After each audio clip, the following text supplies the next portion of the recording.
Hello everyone, एक बार फिर से आप सभी का स्वागत है एग्री लर्नर 24 पर। कैसे हैं सभी लोग? आई होप कि आप सब बहुत अच्छे होंगे और बहुत अच्छे से अपनी प्रिपरेशन कर रहे होंगे। मैंने आप सभी से बोला था कि आज की क्लास आपकी लाइव होने वाली है, बट सॉरी बेटा, आज इतना ज़्यादा टेक्निकल इशू हुआ है कि आपकी क्लास लाइव नहीं चल पाई है। तो ये आज की क्लास आपको रिकॉर्डेड फॉर्म में ही दी जा रही है, तो इसके लिए बहुत बहुत सॉरी। नेक्स्ट टाइम से पूरा कोशिश रहेगी कि टेक्निकल इश्यूज़ ना हो पाए। ओके, तो चलिए देखते हैं कि आज की क्लास में हमें क्या पढ़ना है। आज की क्लास में मैंने आपसे बोला था कि आज आपका पीवाईक्यू का सेशन होगा, प्रीवियस ईयर क्वेश्चंस जिसमें हम सॉल्व करेंगे। प्रीवियस ईयर क्वेश्चंस में एग्रीकल्चर में सिर्फ यूपी ट्रिपल एससी के ही क्वेश्चंस नहीं हैं, ऑल एग्रीकल्चर एग्जाम्स के जो रिसेंट में क्वेश्चंस एग्जाम में पूछे गए हैं वो सारे क्वेश्चंस आपको यहाँ पे मिलेंगे। और मोस्टली आज का जो सेशन मैंने रखा है पीवाईक्यू का, उसमें सॉइल साइंस के क्वेश्चंस ज़्यादा है। आज आपको सॉइल साइंस के क्वेश्चंस ज़्यादा कराए जाएंगे। उसके बाद जो है आपकी नेक्स्ट क्लास में जो आप बोलेंगे उसके अकॉर्डिंग क्लासेस चलेगी। तो चलिए स्टार्ट करते हैं। आज आपकी फर्स्ट क्लास है, तो उसके देखते हैं कि आज आपका पहला प्रश्न क्या है। लेकिन हाँ, इसके साथ साथ मैं आपको बता दूं कि हमें सबसे पहले क्या डिस्कस करना था, इसका सिलेबस डिस्कस करना था कि यूपी ट्रिपल एससी एजीटीएम में इसके सिलेबस के अकॉर्डिंग क्या क्या चीज़ें हैं। मैं उसको यहाँ पे डिस्कस नहीं कर रही हूँ क्योंकि मुझे पता है कि बहुत सारे बच्चे प्रिपरेशन बहुत टाइम से कर रहे हैं और उनकी प्रिपरेशन अब तक खत्म भी होने वाली होगी, उनको प्रैक्टिस सेशन की आवश्यकता होगी। तो आज सिलेबस को डिस्कस नहीं करते हैं, नेक्स्ट क्लास में डिस्कस करेंगे। आज हम डायरेक्ट अपने पीवाईक्यू सेशन पे आते हैं। Thank you. चलिए, फर्स्ट क्वेश्चन है आपका, a branch of science that deals with the study of origin of the soil, its classification and description is known as. Question कह रहा है कि बताइए मृदा विज्ञान की वह शाखा जिसके अंदर हम क्या करते हैं, मृदा की उत्पत्ति, मृदा के का डिस्क्रिप्शन, मृदा की ओरिजिन, उत्पत्ति का स्थान, इन सब चीज़ों की बात करते हैं, उसे मृदा के कौन से अप्रोच में रखा गया है, कौन सी ब्रांच के अंदर रखा गया है। ऑप्शन में आपके पास है एडफोलॉजी, इकोलॉजी, पेडोलॉजी और जियोलॉजी। बताइए कौन से ऑप्शन में होगा। आप सभी को पता है कि ये आपका जो ओरिजिन और डिस्क्रिप्शन है वो आपका जो है पेडोलॉजी के अंदर रखा जाता है। किसके अंदर है? पेडोलॉजी के अंदर ये आएगा।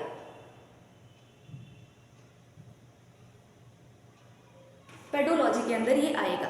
उसी के साथ साथ बात करेंगे एडाफोलॉजी की। तो एडाफोलॉजी में क्या आता है, प्लांट और सॉइल का रिलेशन, किस प्रकार से जो प्लांट है वो मृदा से कनेक्ट करती है, किस प्रकार से सॉइल जो है उसको सपोर्ट देता है, उसको न्यूट्रिएंट देता है, इन सभी का जब हम अध्ययन करने लगेंगे तो वो क्या कहलाएगा, वो आपका एडाफोलॉजी कहलाएगा। ये दोनों ही आपकी क्या है, मृदा विज्ञान के अप्रोचेस हैं, सॉइल साइंस के अप्रोचेस हैं कि सॉइल साइंस को हमें किस तरह से पार्ट में करके पढ़ना है। चलिए नेक्स्ट क्वेश्चन देखते हैं। नेक्स्ट क्वेश्चन है आपका, पेडोलॉजी कंसीडर्ड एज। पेडोलॉजी को हम कैसा कंसीडर्ड करते हैं?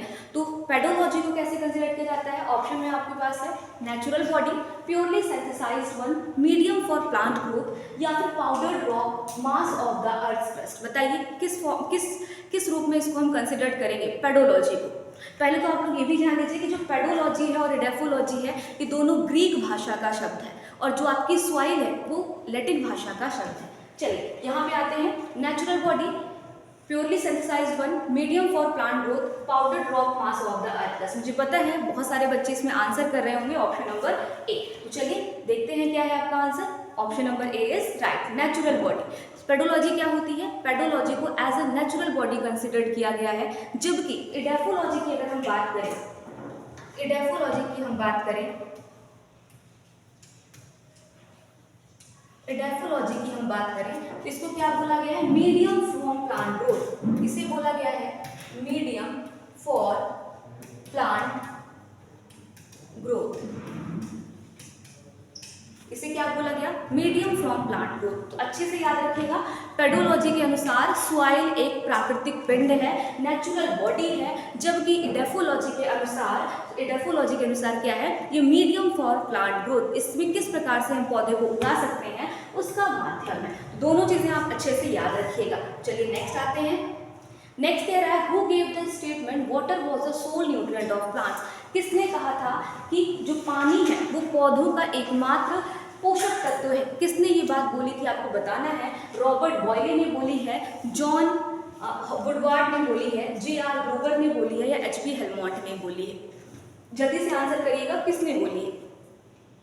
तो इसमें जो आपका राइट आंसर होने वाला है वो जे.बी. हेलमोंट होने वाला है। जे.बी. हेलमोंट जी ने बोला कि जो वाटर है, वाटर क्या है, वो एकमात्र साधन है प्लांट तक उसके न्यूट्रिएंट को पहुंचाने का, क्योंकि इसमें क्या होता है, जितने भी न्यूट्रिएंट होते हैं, जितने भी मिनरल्स होते हैं, वो सब क्या करते हैं, वाटर के साथ घुल करके, जल के साथ घुलनशील होकर के प्लांट की बॉडी में, अपर बॉडी तक ट्रांसफर होते रहते हैं, और जिससे प्लांट अपने मेटाबॉलिक एक्टिविटी को पूरा कर पाता है और अपनी सारी क्रियाओं को ढंग से पूरा करके अपनी लाइफ साइकिल को कंप्लीट कर पाता है।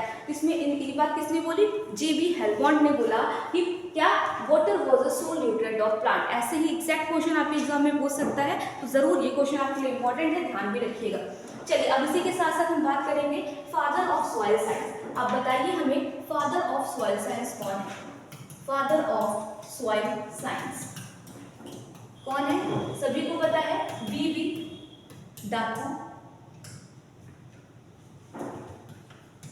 डाकुचेव। वी.बी. डाकुचेव आपके क्या है, सॉइल साइंस के फादर हैं। इसी के साथ साथ आप बताइए father of Indian soil, father of soil science in India, soil science in India, India के अंदर कौन है,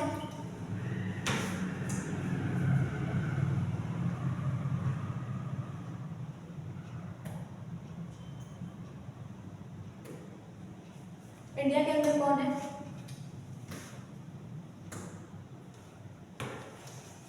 तो यहां लिखिएगा जे.बी. लेदर।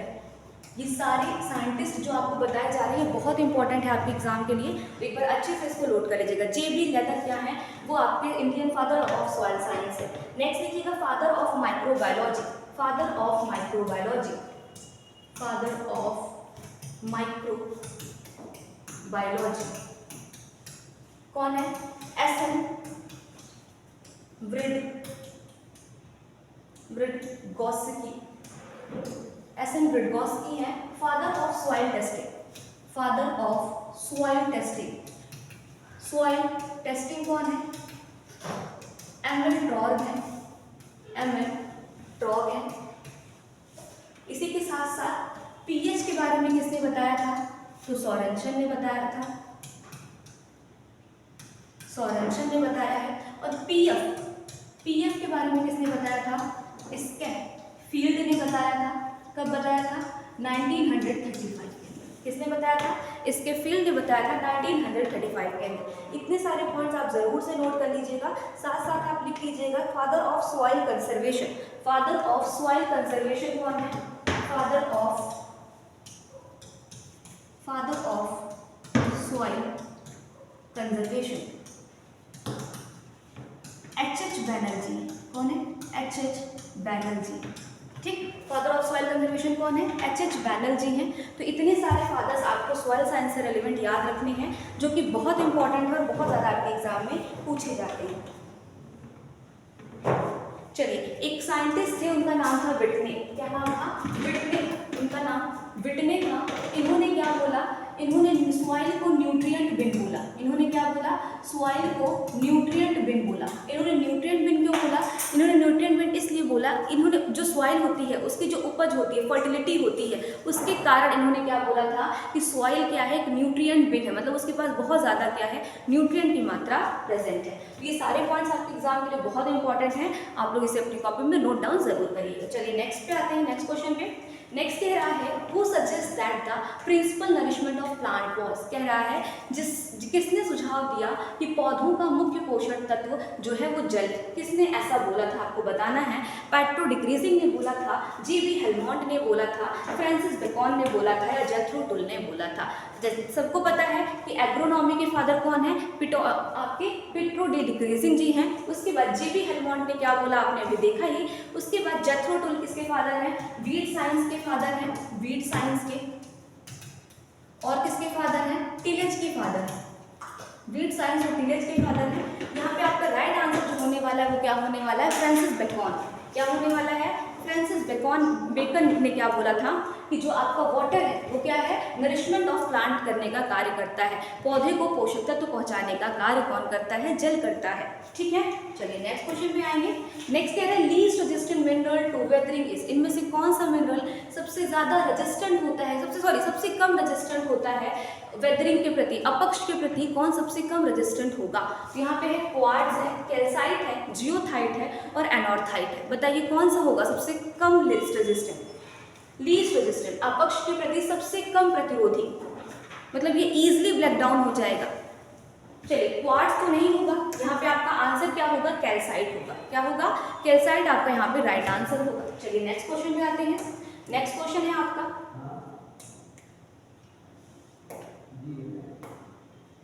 चलिए यहाँ पे छोटा सा डिस्क्रिप्शन मैंने ऐड कर रखा है, आप ध्यान से देखिएगा।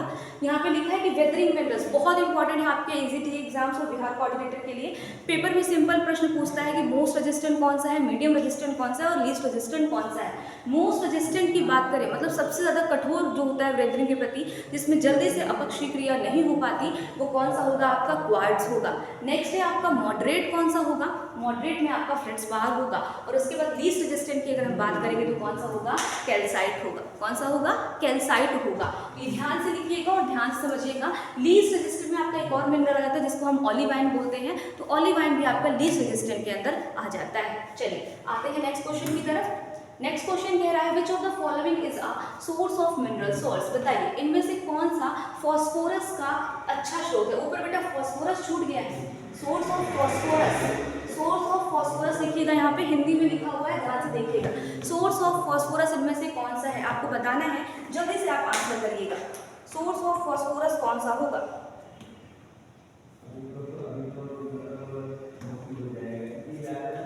बहुत बढ़िया। एपेटाइट आपका क्या होगा, राइट आंसर होगा। एपेटाइट आपका क्या होगा, राइट आंसर होगा।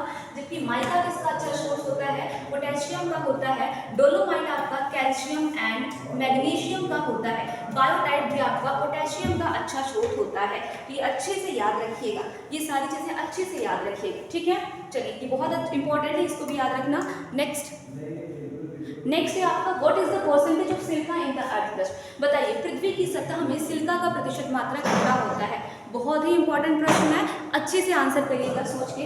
35.5%, 9.15%, 12.76%, 27.72%। बताइए कितना होता है सिलिका की मात्रा। चलिए इसका राइट आंसर क्या होगा, 27.72। कितना होगा सिलिका की मात्रा, 27.72% सिलिका जो होती है वो कहाँ प्रेजेंट होती है, हमारे अर्थ क्रस्ट के अंदर उपस्थित होती है। पृथ्वी की सतह के अंदर, पृथ्वी की भूपटल के अंदर क्या होती है, उपस्थित होती है। नेक्स्ट आ जाइए, what is the percentage of igneous rock in the whole earth crust. यहाँ पे प्रश्न ध्यान से सुनिएगा, इसने बोला कि what is the percentage of igneous rock in the whole earth crust. पूरे अर्थ क्रस्ट के अंदर की बात कर रहा है, कितना इसके अंदर इग्नियस रॉक की मात्रा पाई जाएगी। जब ऐसी बात करेगा तो आप बोलोगे कि 95% पाई जाएगी। कितनी पाई जाएगी, 95% क्या होगी, इग्नियस रॉक पाई जाएगी। ठीक है, नेक्स्ट क्वेश्चन पे आते हैं। नेक्स्ट क्वेश्चन से आने से पहले इसके बारे में कुछ अच्छी चीज़ें जानते हैं। जब यहाँ पे ये कह रहा है कि 95% इग्नियस रॉक है, तो 5% क्या हो गई आपकी, सेडिमेंट्री रॉक हो गई। 5% क्या हो गई, सेडिमेंट्री रॉक हो गई, सेडिमेंट्री रॉक हो गई। ठीक है, ठीक। और अगर ये बात करता कि अपर अर्थ क्रस्ट की, अपर अर्थ क्रस्ट की बात करता कि सिर्फ हम बात करें अपर अर्थ क्रस्ट की, तो अपर के पोर्शन में सबसे ज्यादा क्या पाया जाता है, वहां पे आपका सेडिमेंट्री रॉक पाया जाएगा और 18% क्या हो जाएगा, इग्नियस रॉक पाया जाएगा। उसके साथ साथ 8% आपके अदर जो आपके रॉक्स है वो पाई जाएंगे। ये तो बात हो गई होल अर्थ क्रस्ट की। पूरे अर्थ क्रस्ट के अंदर 95% क्या है, इग्नियस रॉक है, 5% क्या है, सेडिमेंट्री रॉक है। उसके बाद अगर हम बात करेंगे अपर के अर्थ क्रस्ट की, तो वहाँ पे 74% क्या है आपका, 74% वहाँ पे सेडिमेंट्री रॉक है, 18% इग्नियस रॉक है और 5% आपके और सारे अदर रॉक्स हो जाएंगे। तो ये चीज़ें अच्छे से ध्यान में रखिएगा। चलिए नेक्स्ट आते हैं। नेक्स्ट कह रहा है the following order is correct regarding the stage of weathering. बहुत इंपॉर्टेंट क्वेश्चन है, आपके एग्जाम में आने वाला प्रश्न है, अच्छे से पढ़ के जाइएगा। कह रहा है कि बताइए जो वेदरिंग होती है, क्या होती है, वेदरिंग जो होती है, वेदरिंग की क्रिया में कौन सी चीज़ें सबसे पहले होंगी, उसका सीक्वेंस बताना है आपको कि वेदरिंग के अंदर कौन सी सीक्वेंस सबसे पहले आएगी। ऑप्शन के हिसाब से देखते हैं, इनिशियल, जुवेनाइल, विराइल, सेनाइल और फाइनल। फिर नेक्स्ट है जुवेनाइल, विराइल, सेनाइल, फाइनल और इनिशियल। थर्ड है आपका सेनेनाइल, इनिशियल, जुवेनाइल, विराइल और फाइनल। विरिनाइल, इनिशियल, जुवेनाइल, सेनाइल और फाइनल। फाइनल तो सबको पता है कि लास्ट में आएगा। अब आपको सही आंसर बताना है कि इसमें कौन सा होगा। तो इसका जो सही आंसर होने वाला है वो कौन सा होने वाला है बेटा, वो ऑप्शन नंबर ए आपका क्या होगा, राइट आंसर। वेदरिंग में सबसे पहले क्या होती है, इनिशियल स्टेज आती है, प्रारंभिक स्टेज, फिर किशोर अवस्था जिसको हम लोग जुवेनाइल यहाँ पे बोल रहे हैं, फिर विराइल अवस्था, फिर सेनाइल अवस्था और फिर आपकी कौन सी आएगी, फाइनल अवस्था आएगी। तो ये आपकी वेदरिंग की सबसे इंपॉर्टेंट स्टेजेस होते हैं, इस अकॉर्डिंग चलता है। अब आइए देखते हैं कि क्या क्या चीज़ें कैसे कैसे होती हैं। यहाँ पे लिखा हुआ है क्या कि डिस्क्रिप्शन में टाइम, ये अच्छा एक और इम्पॉर्टेंट चीज़, वेदरिंग में लगने वाला समय, मतलब किसी भी मृदा के बनने में लगने वाला समय क्या कहलाता है, पेडोलॉजिकल समय कहलाता है। क्या कहलाता है, पेडोलॉजिकल समय कहलाता है। उसके बाद क्या, वेदरिंग स्टेज की अगर हम बात करें तो इनिशियल स्टेज में क्या होता है, अनवेदर्ड प्राकृतिक पदार्थ होते हैं, मतलब इनिशियल स्टेज में अभी वेदरिंग नहीं हुई है। अनवेदर्ड क्या है, यहाँ पे पैरेंट मटेरियल उपस्थित है। जुवेनाइल में क्या होता है, अपक्ष की शुरुआत हो चुकी होती है, मतलब वेदरिंग की शुरुआत हो चुकी है लेकिन अभी जस्ट शुरू हुई है, बहुत ज़्यादा वेदरिंग नहीं हुई, बस जस्ट अभी वेदरिंग शुरू हुई है, उसे क्या बोलेंगे, जुवेनाइल बोलेंगे। लेकिन अधिकांश प्राकृतिक पदार्थ एक जैसे हैं, पैरेंट मटेरियल अभी भी देखे जा सकते हैं, मतलब स्टार्टिंग हुई है लेकिन अभी भी वो पैरेंट मटेरियल जैसा ही दिख रहा है, उसमें पैरेंट मटेरियल देखा जा सकता है। नेक्स्ट क्या है, विराइल स्टेज की बात करेंगे, आसानी से अपक्षेप होने वाले खनिज दिखाई नहीं देते, पूरी तरह से विघटित हो जाते हैं। विराइल में क्या होता है कि पूरी तरह से विघटित हो जाते हैं, आसानी से आप इनको प्राकृतिक पदार्थ के रूप में देख नहीं सकते हैं। नेक्स्ट है आपका फाइनल स्टेज। फाइनल स्टेज में क्या होता है, पूर्णतः क्या हो जाता है, यहाँ पे प्रतिरोधी होते हैं वही बचते हैं, बाकी सारे जो आपके मिनरल्स होते हैं, रॉक्स होते हैं, उनका वेदरिंग हो चुका होता है। ये 4 स्टेज हैं, बहुत इंपॉर्टेंट है, अच्छे से चारों स्टेज को याद रखिएगा। नेक्स्ट आते हैं organic matter content of Indian soil is, बताइए इंडियन सॉइल के अंदर कितना % ऑर्गेनिक मैटर होता है। सभी को पता है कि अगर हम पूरे वर्ल्ड की सॉइल की बात करें तो वहाँ पे 5% आपकी क्या होती है, 5% क्या होता है वहाँ पे सॉइल में ऑर्गेनिक मैटर प्रेजेंट होता है, 5%। लेकिन अगर हम इंडिया की बात करें, इंडिया के अंदर, भारतीय मृदा के अंदर कितने % ऑर्गेनिक मैटर उपस्थित है, वहाँ पे आपका ऑप्शन नंबर डी सही हो जाएगा, लेस देन 0.5%। इतना कम ऑर्गेनिक मैटर आपके यहाँ सॉइल के अंदर मौजूद है, ये बात ध्यान में रखिएगा और भूलिएगा नहीं। चलिए नेक्स्ट क्वेश्चन पे आते हैं। नेक्स्ट कह रहा है इन humus the highest percentage is of, ये प्रश्न आपका एसटीए एग्जाम के अंदर पूछा गया है। बताइए कि सबसे ज्यादा ह्यूमस में क्या मौजूद होता है, कार्बन, नाइट्रोजन, हाइड्रोजन या ऑक्सीजन। चलिए मैं बताती हूँ आप लोग को, सबसे ज्यादा क्या मौजूद होता है, कार्बन मौजूद होता है। कार्बन कितना प्रतिशत मौजूद होता है, 60%। कितना, 60% भाग कौन होता है, कार्बन का होता है, बाकी 40% भाग में सब कुछ अदर सारी चीजें पाई जाती हैं। तो इसलिए आप कह सकते हैं कि सबसे ज्यादा भाग कंडक्ट करने वाला कौन है यहाँ पे, कार्बन। नेक्स्ट आ जाइए, नेक्स्ट क्या कह रहा है, नेक्स्ट कह रहा है which of the following is an example of primary minerals, निम्नलिखित में से कौन प्राथमिक खनिजों का उदाहरण है, इनमें से कौन सा प्राथमिक खनिज का उदाहरण है, माइका है, एपेटाइट है, जिप्सम है या फिर हेमेटाइट है। बताइए कौन सा है प्राथमिक खनिज, प्राइमरी मिनरल्स बताना है आपको। एपेटाइट, एपेटाइट क्या होता है, ये आपका प्राइमरी मिनरल है। एपेटाइट क्या है, प्राइमरी मिनरल है। बाकी यहाँ पे माइका, जिप्सम और हेमेटाइट, ये तीनों क्या है आपके सेकेंडरी मिनरल। ये तीनों क्या है, सेकेंडरी है, ये आपका क्या है, प्राइमरी मिनरल है। आइए एक लिस्ट मैंने यहाँ ऐड की है, उसको भी ध्यान से पढ़ते हैं। लिस्ट में आपका क्या दिया गया है कि डिस्क्रिप्शन में प्राइमरी मिनरल कौन कौन से हैं और सेकेंडरी मिनरल कौन कौन से हैं। तो क्वार्ट्ज, क्वार्ट नहीं होगा, क्वार्ट्ज होगा, quartz, muscovite, orthoclase, biotite, hornblende, augite, anorthite, olivine, mica और सर्पेंटाइन, ये सब क्या होते हैं आपके प्राइमरी मिनरल के अंदर आते हैं। ठीक है, नेक्स्ट आपका क्या हो गया, नेक्स्ट आपका हो गया, एक मिनट कुछ मिस्टेक हुई है, चेक करते हैं। क्वार्ट्ज, ऑर्थोगाइट, बायोटाइट, हॉर्नब्लेंड, अगाइट, ऑर्थोटाइट, ओलिवाइन, माइका, सर्पेंटाइन। बेटा माइका भी आपका क्या होगा, प्राइमरी मिनरल होगा, माइका भी आपका प्राइमरी मिनरल होगा और एपेटाइट भी आपका प्राइमरी मिनरल होगा। उसके बाद वो दोनों, यहाँ पे आपके ऑप्शन में गलतियां हो गई थोड़ी सी, तो उसको करेक्ट कर लीजिए। चलिए नेक्स्ट क्वेश्चन पे आएंगे। अच्छा पहले भी यहाँ पे देखते हैं सेकेंडरी मिनरल में कौन कौन से हैं, जियोथाइट है, हेमेटाइट है, मोर्नोलाइट है, इलाइट है, कैल्साइट है, क्ले मिनरल है, डोलोमाइट है और जिप्सम। ये सारे क्या हो गए आपके, ये सारे सेकेंडरी मिनरल्स हो गए। चलिए नेक्स्ट क्वेश्चन में आएंगे। नेक्स्ट क्वेश्चन में कह रहा है, अच्छा सेम चीज दोबारा से रिपीटेड है। नेक्स्ट आ जाइए, mineral which is source of calcium and magnesium. STA के एग्जाम में पूछा गया है कि इनमें से कौन सा कैल्शियम और मैग्नीशियम दोनों का स्रोत है। मैंने अभी आपको पीछे की क्लास में, अभी पीछे के क्वेश्चन से बताया, अब बताइए आप जल्दी से। चलिए कैल्साइट है, एनॉर्थाइट है, बायोटाइट है और डोलोमाइट है। डोलोमाइट आपका क्या होता है, ये आपका कैल्शियम और मैग्नीशियम दोनों का स्रोत होता है। बहुत सारे बच्चे एग्जाम में गलत करके आ चुके होंगे, अब सोच रहे होंगे कि मैम ने अब क्यों बताया। चलिए कैल्शियम एंड मैग्नीशियम का स्रोत कौन सा होता है आपका, डोलोमाइट। बायोटाइट का आपको बताया गया, पोटेशियम का होता है, कैल्साइट कैल्शियम का होता है। ठीक है, चलिए नेक्स्ट आ जाते हैं। यहाँ पे आपको दिया गया है कि कौन सा किसका होता है, लिखा है source of nutrient in the soil. Nitrogen सबसे ज्यादा किसमें पाया जाता है, ऑर्गेनिक मैटर के अंदर पाया जाएगा। मैग्नीशियम किसमें पाया जाएगा, डोलोमाइट के अंदर और मस्कोबाइट के अंदर पाया जाएगा। डोलोमाइट यहाँ पे भी है बच्चा और डोलोमाइट यहाँ पे भी है। डोलोमाइट कैल्शियम और मैग्नीशियम दोनों का स्रोत हो गया। इस तरीके से बात को याद रखना है। नेक्स्ट आ जाइए, बोरॉन की बात करते हैं, टर्मेलाइन और बोरॉक्स। बोरॉन के लिए क्या है, टर्मेलाइन है और बोरॉक्स है। सल्फर के लिए जिप्सम हो गया, पाइराइट हो गया, ऑर्गेनिक मैटर, इन सभी में क्या पाया जाता है, सल्फर पाया जाता है। आयरन की बात करते हैं, आयरन पाइराइट, हेमेटाइट और मैग्नेटाइट के अंदर पाया जाता है। मैग्नीज की बात करेंगे, मैग्नेटाइट के अंदर पाया जाएगा। सिलिका की बात करेंगे, सिलिका जो है वो क्वार्ट्ज के अंदर पाया जाएगा। फॉस्फोरस की बात करते हैं, एपेटाइट के अंदर। कैल्शियम, लाइमस्टोन, डोलोमाइट और जिप्सम के अंदर पाया जाएगा।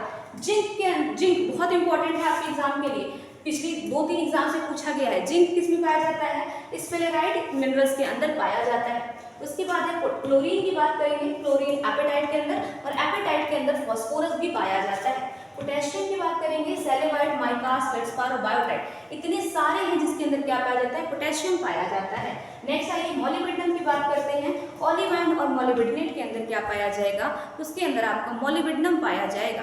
नेक्स्ट आ जाइए एल्यूमिनियम की बात करते हैं। एल्यूमिनियम के किस में पाया जाएगा, बॉक्साइट के अंदर एल्यूमिनियम पाया जाएगा। ये सारे चार्ट, ये चार्ट आपके लिए बहुत इंपॉर्टेंट है, सोर्स ऑफ मिनरल का चार्ट है, बहुत इंपॉर्टेंट चार्ट है, इसे अच्छे से तैयार कर लीजिएगा। नेक्स्ट आ जाइए, the physical involvement of soil does not comprises of, मिट्टी की भौतिक वातावरण में एसटीए शामिल नहीं है, सॉरी एसटीए नहीं में शामिल नहीं है। ये एसटीए यहाँ पे नहीं होना चाहिए, यहाँ पे होना चाहिए, क्योंकि ये एसटीए के एग्जाम में पूछा गया प्रश्न है। बताइए कौन सा इसके अंदर शामिल नहीं है।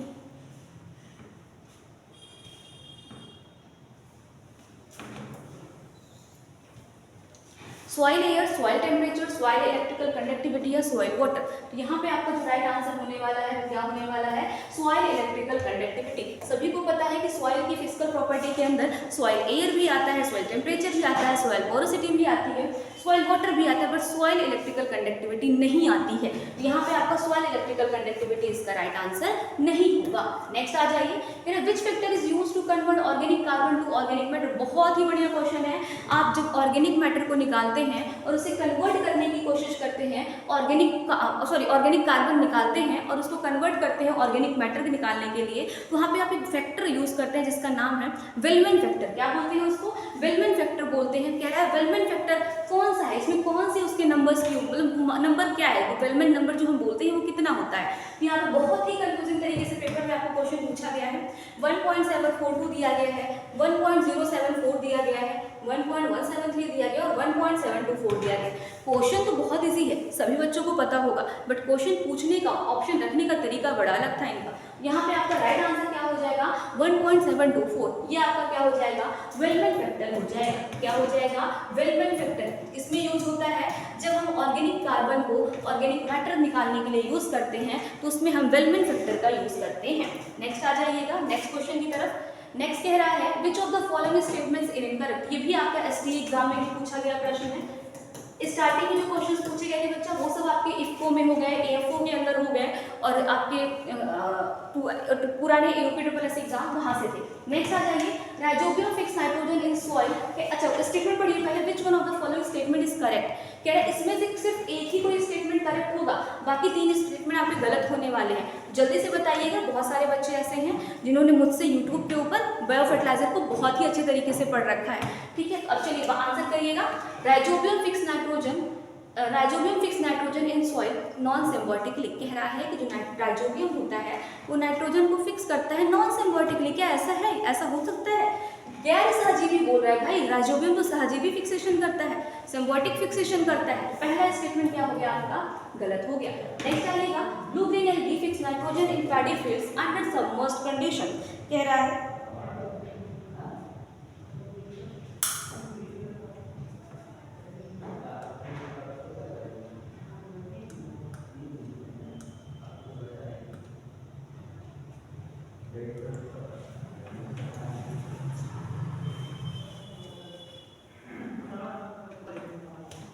देखिए blue green algae fix nitrogen इन paddy fields under submerged conditions, कह रहा है ब्लू ग्रीन एल्गी जो होता है वो नाइट्रोजन को फिक्स करता है सबमर्ज्ड कंडीशन में, इसके बारे में बाद में देखेंगे।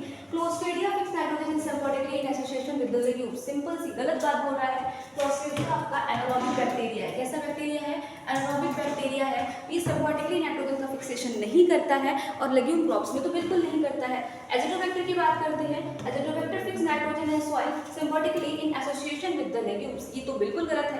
एजिटोबैक्टर आपका सीरियल क्रॉप्स के अंदर फिक्सेशन करने का कार्य करता है। यहाँ पे जो आपका राइट आंसर हो जाएगा वो कौन सा हो जाएगा बच्चा, ब्लू ग्रीन एल्गी आपका क्या हो जाएगा, राइट आंसर हो जाएगा। बाकी सारे ऑप्शंस आपके यहाँ पे क्या हो जाएंगे, गलत हो जाएंगे। नेक्स्ट क्वेश्चन में आएंगे, क्वेश्चन नंबर 17 कह रहा है dolomite element in the earth crust, बताइए पृथ्वी की पपड़ी में प्रमुख पाया जाता है, क्या पाया जाता है, एल्यूमिनियम पाया जाएगा, सिलिकॉन पाया जाएगा, ऑक्सीजन पाया जाएगा या कैल्शियम पाया जाएगा, कौन सा dominant element in the earth crust है, बताइए। तो सबसे ज्यादा डोमिनेंट कौन सा होता है आपका, ऑक्सीजन होता है, ठीक है, कौन सा होगा, ऑक्सीजन होगा। इसके बाद एक प्रश्न और होगा आपके लिए, यहाँ पे पहले मैं आपको बता दूं, पहला डोमिनेंट एलिमेंट ऑक्सीजन होता है और सिलिकॉन जो होता है वो सेकंड डोमिनेंट होता है। सिलिकॉन तुम्हारा क्या होता है, सेकंड डोमिनेंट एलिमेंट होता है, ठीक है। चलिए नेक्स्ट आते हैं, नेक्स्ट लिखिए क्वेश्चन देखते हैं। The following horizon of soil profile at least affected by soil forming process and also called zone of least weathering, इनमें से कौन सा